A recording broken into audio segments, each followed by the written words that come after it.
Right,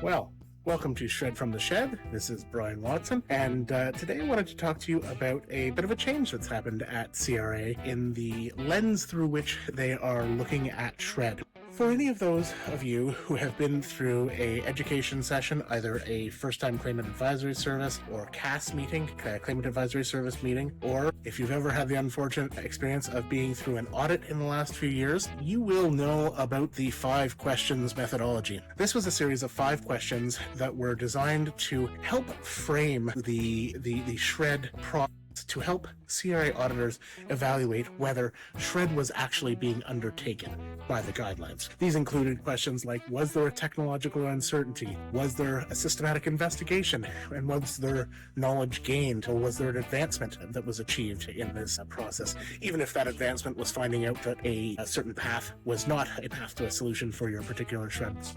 That lens and that framework was often a little bit restrictive and hard to position valid shred work in. And I know a number of auditors that had trouble with that framework as it was even conducting their own audits, where they saw there was valid shred work, but the framework was a little bit at odds in how they were going to articulate it. Because of that difficulty, CRA has been piloting and training the auditors on a new framework or a new lens through which to view shred.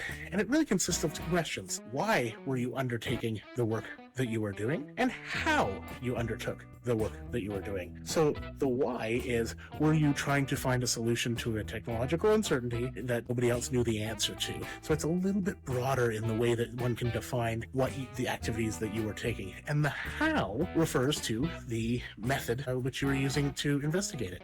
Were you just doing trial and error, or were you taking a systematic method or a systematic approach to trying to solve a problem? And there are many different approaches to solving a problem. The classic is the scientific method of, hypothesis 1, testing. What did you learn? Conclusion. Hypothesis 2, testing. What did you learn? Conclusion. That's a classic framework.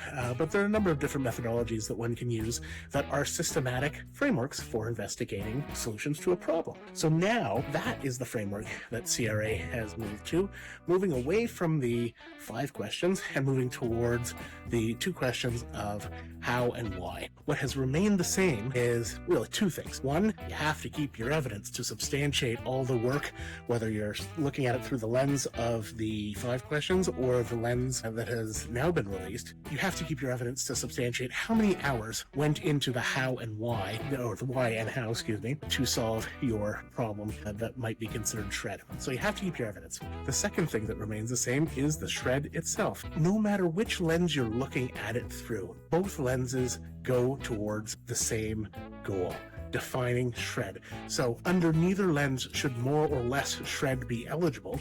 The work is the same. It's just the lens through which it is being viewed or defined or written up in the reports after an audit. So you shouldn't be expecting that the new lens will give you more shred or less shred, but it might be easier to help define to your auditor what you have undertaken and why it is shred. So for all of you that break out into cold sweats when you hear the term 5 questions, hopefully this new lens will be a little bit easier to help define why your work is indeed shred eligible. With that, I will leave you. Thank you for watching this episode of Shred from the Shed. Have a great day. Bye-bye.